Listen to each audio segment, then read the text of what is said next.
Peggy 16.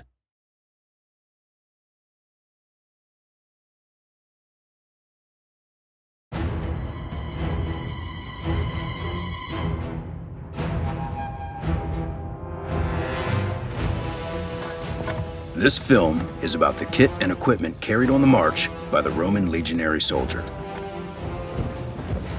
In any age, the kit a soldier has to carry is both his friend and his burden. When you're building an empire, you need to be able to get the troops to its furthest corners in a hurry. That means organization, and it means supplies. There's no doubt about it that the Roman army ate extremely well, and they had a fantastic supply chain. But how were they organized? Well, your basic unit is a contraburnium, which is 8 men. But of course, the larger units, the legions, the cohorts, the centuries, they're all really multiples of that contraburnium. In fact, this here is a contraburnium tent, which sleeps 8 men. So it is the simple fact that this unit of 8 men, the contraburnium, that broke bread together, that trained together, that stood guard over each other while they rested together. They fought and they bled and lost brothers together. It's that which formed that sacred and unbreakable bond.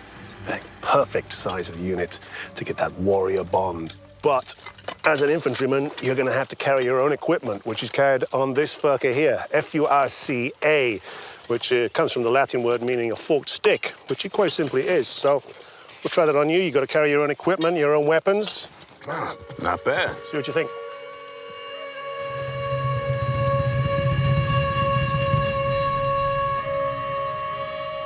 I really like this Roman furca because compared to the modern-day rucksack, it makes me feel lighter, more agile, and more mobile.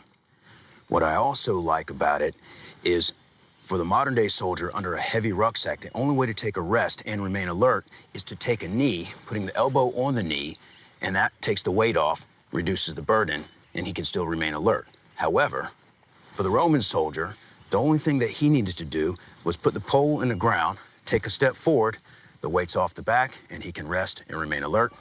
And anytime, he's ready to go.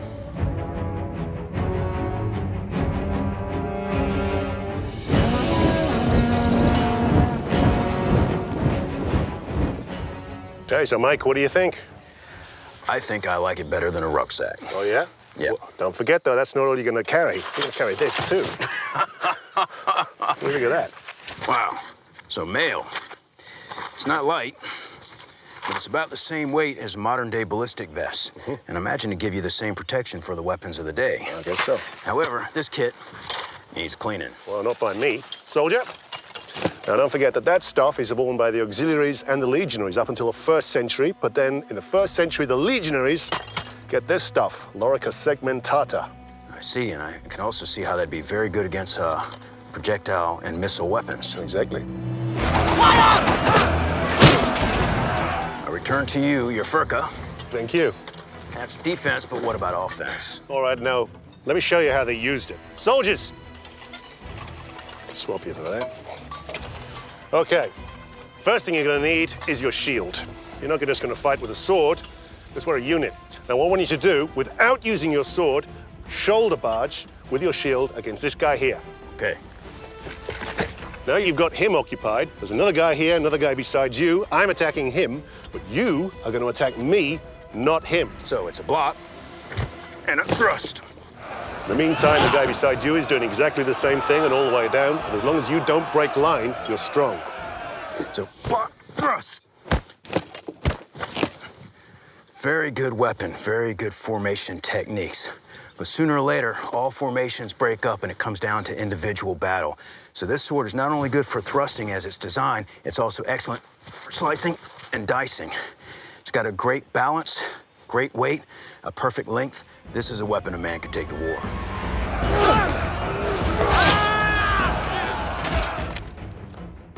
Now, if we're on the march, you're going to need to protect your shield. You're not going to be marching with this one, unfortunately. If I can have that back, you're going to need this one here, which has got a leather covering on it, soaked in oils or waxes, and that's going to protect the shield from the weather, because otherwise this is going to warp, and it's no use. Right. Now, notice even though it's leather, it makes it a lot heavier, but it's very important to protect your equipment above all else. So that makes a lot of sense. Absolutely. This isn't the only weight you're going to carry, though. You're also going to be carrying your pilum, which is your throwing spear. Okay, well, you got rid of one, but I got some bad news for you. You're going to be carrying two on the march, I'm afraid. So here's your 2 extra pilum, but also we need a furka as well. Turn around for you. Okay, so, yeah. All right. Route march for you. Okay, all right, off we go. Good luck. On the march, the Legionary carried his weapons, his essential survival supplies, and his shield, and he marched for 20 miles a day. When you're a soldier, there is no easy day. But when you add in the armor, the weight and feel of this equipment is pretty much the same as the modern-day light infantryman. And this, given the times, was excellent equipment to go to war. So how was that, Mykel? It's good. Yeah, enjoy yourself? I like it. How'd you like to try the Roman military boot? Let's do it. Yeah? Sandals. Caligai.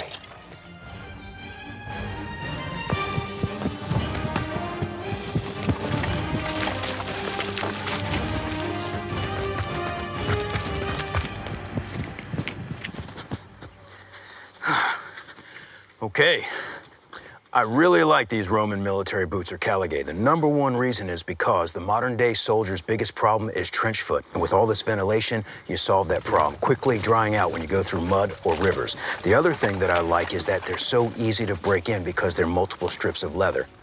And the biggest thing I like about them is the traction. Because they have steel from the toe to the heel, for their fighting formation, when they block with a shield and thrust with a sword, they've got the perfect traction. These are a superior piece of footgear. What makes a good army a great army is food in its belly. We have here puska. Why don't you try some puska? See what that? And what is it? Well, that's wine and water with vinegar. What do you think? Actually, not bad at all. Well, it's good if you have bad local water. It's going to make it safer to drink. Try some. It's really not bad at all. Well, it tastes like feet to me, but I'll take your word for it.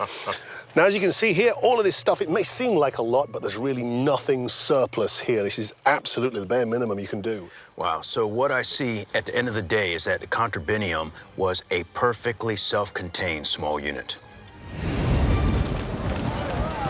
The Roman army was highly organized. The Roman army had systems. It could be mobilized very quickly and get to a trouble spot faster than any other army of its day.